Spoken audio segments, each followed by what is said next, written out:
Hi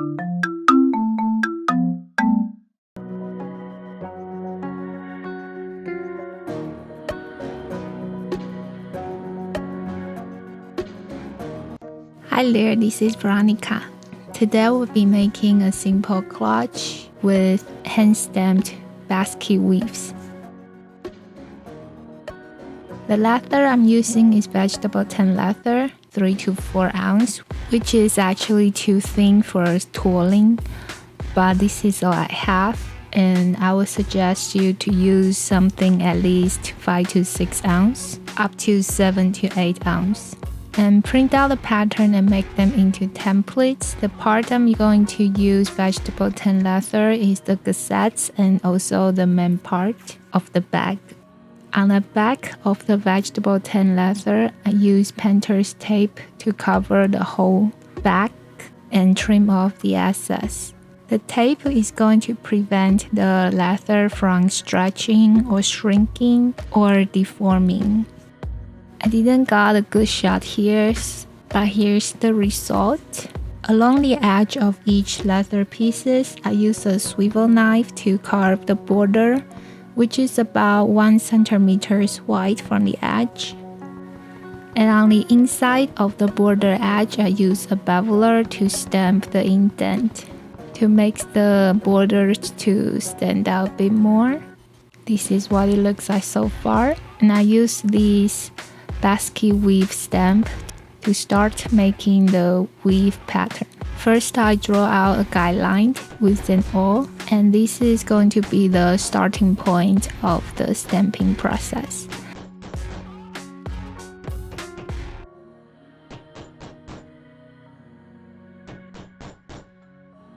I'm still very new to basket weaves, so sorry I'm not doing a very good job here. I use this border stamp to create a border on the inside, and we will repeat this process for both of the gusset and also the main part of the bag.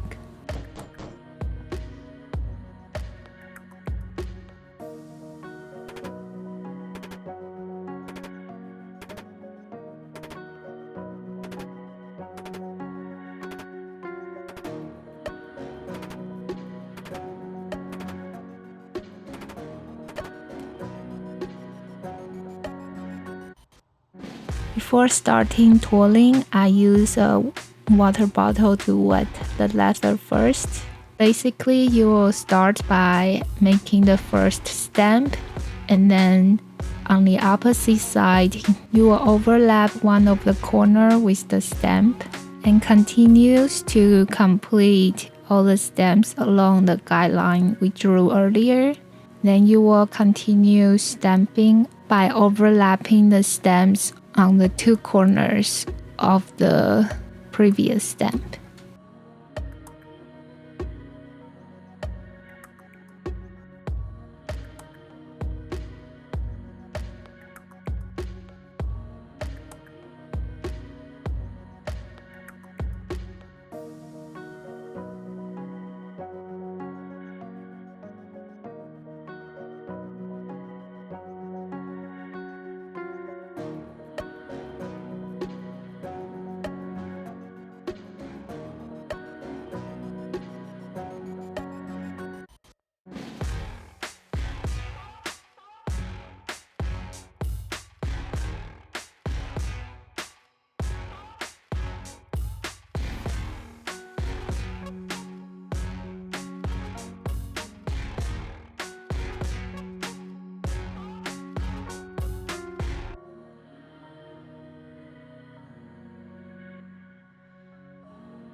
Now I have finished the carving process. we're going to wait for the leather to be completely dry.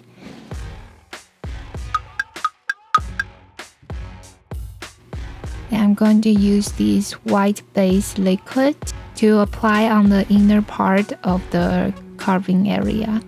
This white base will bring out the color of the dye and also make it lighter. It will also create the dimension as the dye is applied on top of this layer of base. They're like white powders on top of the leather as they dried.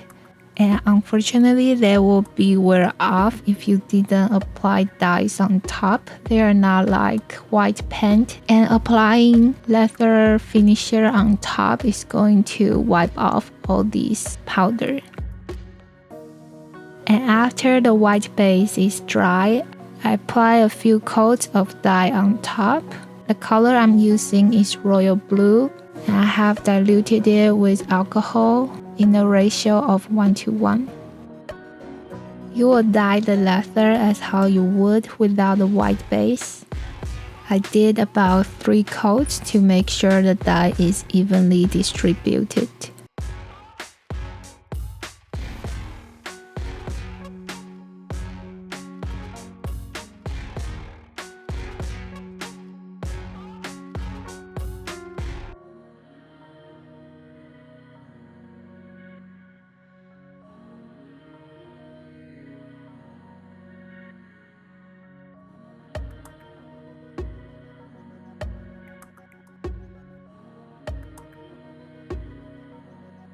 And after the dye is all absorbed, I'm going to apply a coat of neat food oil.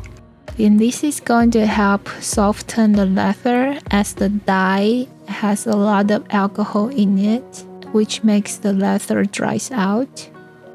Then we're going to leave the leather to dry overnight.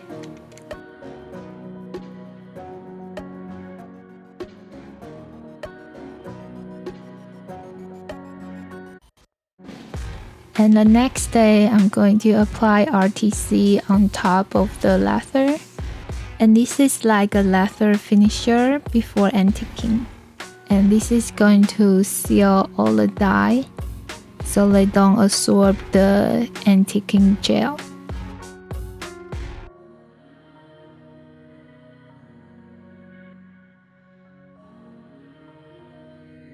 Then we're going to leave it to dry for about an hour. Then we'll come back and continue to antique the leather. So the antique finish to the leather is to use the deep color gel to make all the stamps and the carves to pop out.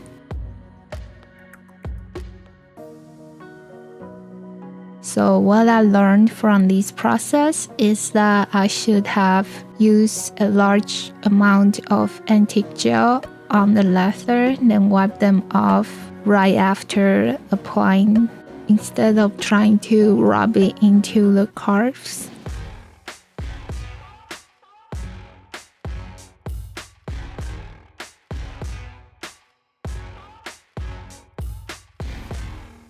Now after applying the antique gel, I'm going to finish it with a leather finisher on top. This leather finisher is going to seal the dye and also seal the antique gel we just put on. Moving on, we're going to work on the gusset first. And as I said earlier, that the leather I use is way too thin for this type of project. And so to work around that, I'm not going to remove the painter's tape on the back to provide extra support for the leather.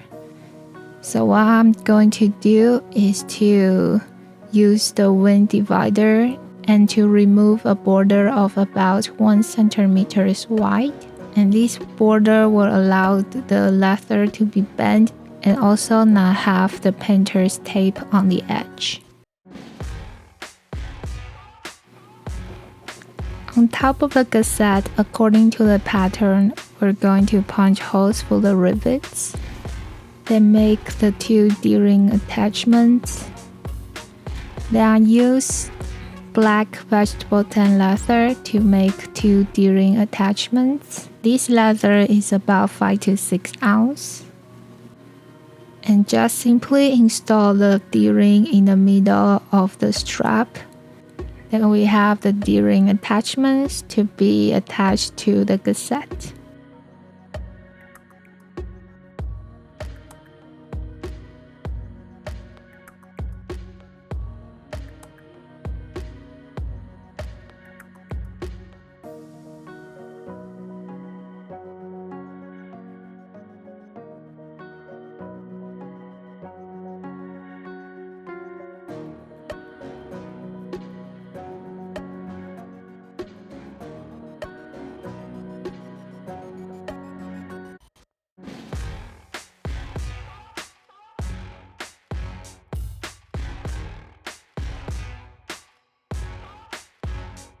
On the back of the gusset, I'm going to use this fabric for the liner, and it's also a bit smaller than the leather piece, so we don't have the fabric touching the edge.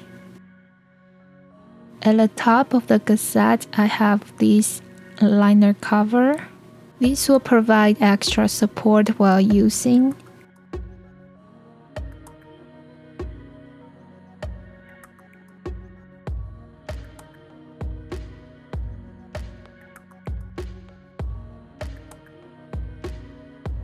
This liner support is going to attach to the liner at the bottom first, then the top of it will be attached to the gusset.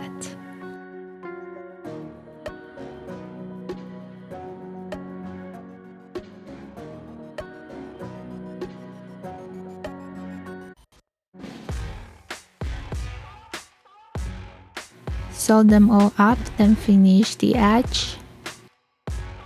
We will have about 2 centimeters wide gusset strap with wrong side out, glue along the edge of the gusset. The leather I'm using is 3 to 4 ounce black vegetable tan leather.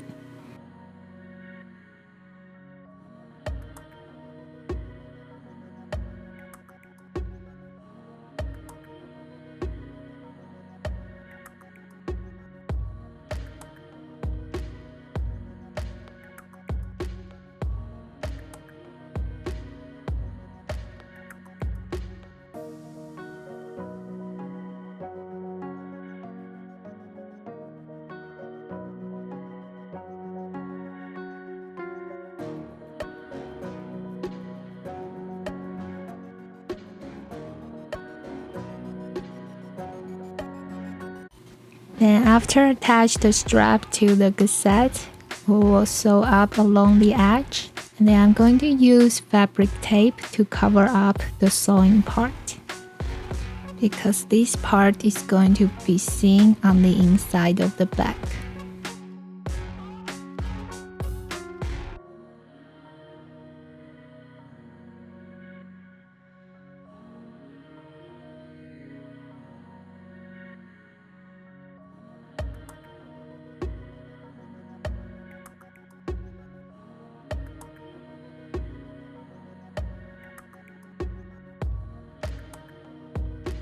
Then we're going to shape the strap to make it more perpendicular to the gusset, which will make it a lot easier to attach it to the main part of the bag.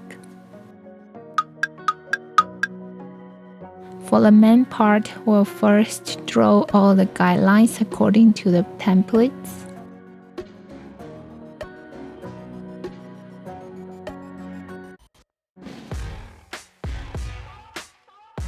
The diagonal lines indicate where the liner attachments are going to be. And these guidelines indicate the curving parts.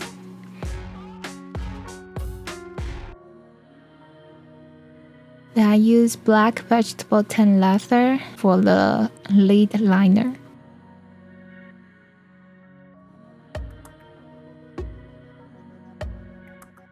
And I make the guideline on the back of the leather and roughly cut out around the edge.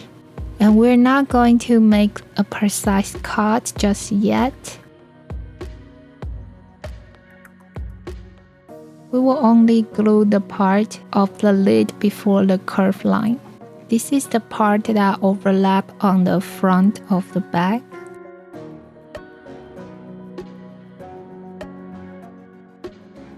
Trim off the excess of the liner and then sew them up together.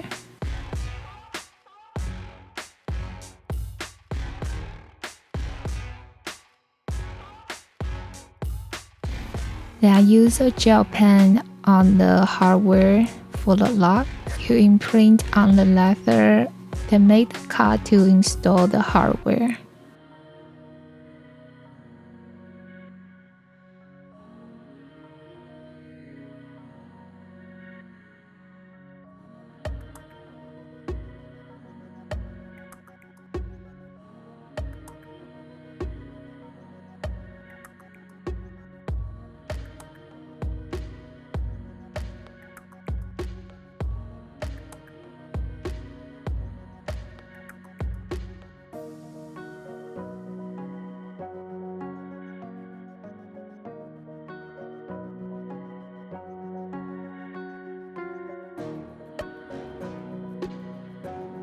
Then we will do the same for the other part of the lock and make sure to align the lid perfectly with the front of the bag. And we're not going to install the other part of the lock just yet, so then we can still lay the main part of the bag down flat. We're just going to make the cut for where the lock is going to be sitting. And I also didn't glue the gusset on yet. It was all clamped up, so then I can position the lock.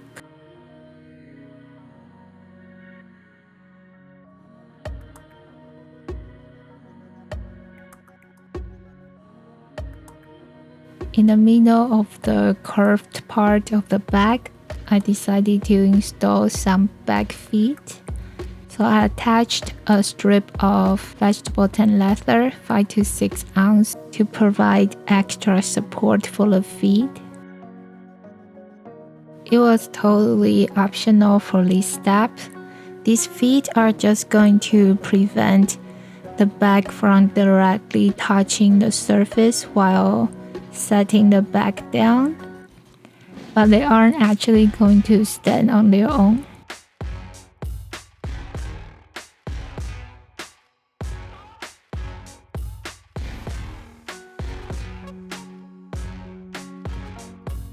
For the liner of the main bag, I'm going to use this Japanese style fabric. So I cut out a piece that the width is a little bit smaller than the main bag. And on the back of the fabric, I attached a piece of interface. And I finished one of the edge of the liner support leather attached to the fabric directly. And we're going to attach the liner leather to the main bag leather. After sewing them up, I'm going to install the other part of the lock. We will install the lock under the fabric liner. Then I use a piece of fabric tape to cover up the hardware, and this is just to prevent the hardware from scratching the fabric. Then this part is going to be a little bit tricky. I'm going to glue the liner to the leather because I want to have the fabric to have less wrinkles as possible. Here I glue the fabric on before the curving part. Then I'm going to attach the gusset to the leather and also only glue the part before the curve.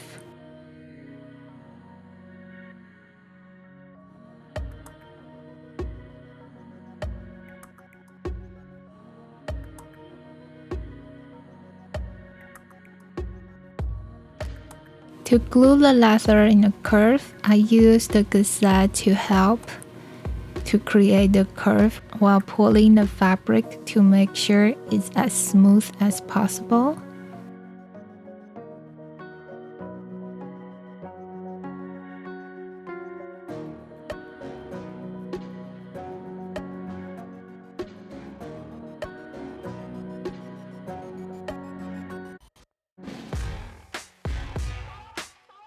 Then we will glue the cassette on over the curved part.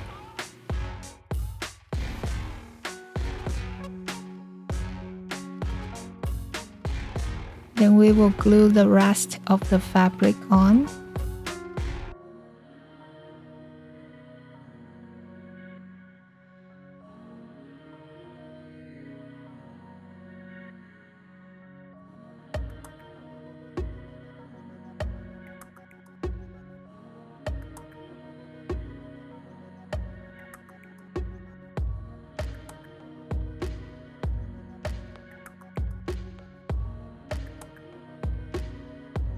Then attach the final portion of the cassette.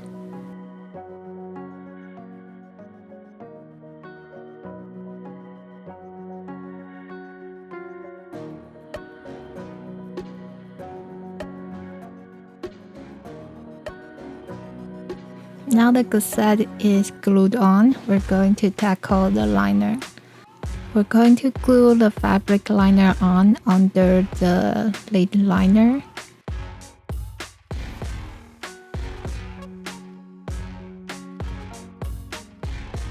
And as the lid is going to curve, I want to make sure that the fabric also curves along with the lid.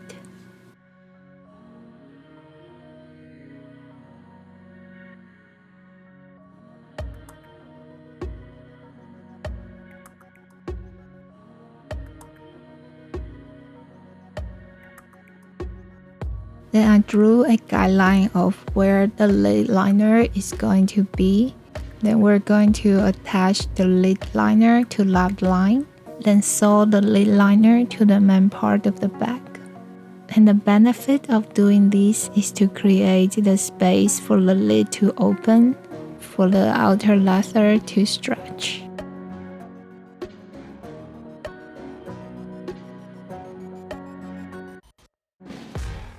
Then we will tuck the lid liner under the cassette strap.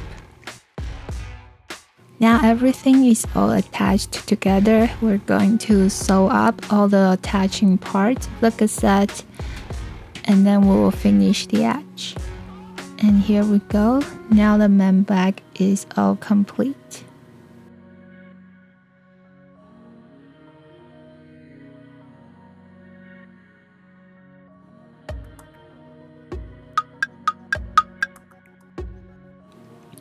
Finally, we're going to make the straps. For this bag, I'm going to keep the strap really simple. And on each end of the strap, I'm going to attach D-ring hook on. And these hooks will go directly on the D-ring of the bag. I have finished beveling the strap and smooth down the edge. Then on each end where we're going to attach the D-ring hook on, I skive off some of the leather to make it sit nicer to the leather.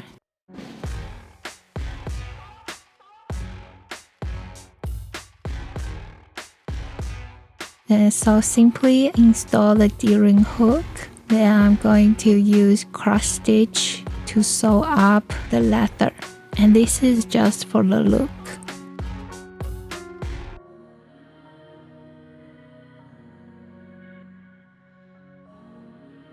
Attach the straps to the bag. Now the basket weave pattern clutch is all complete.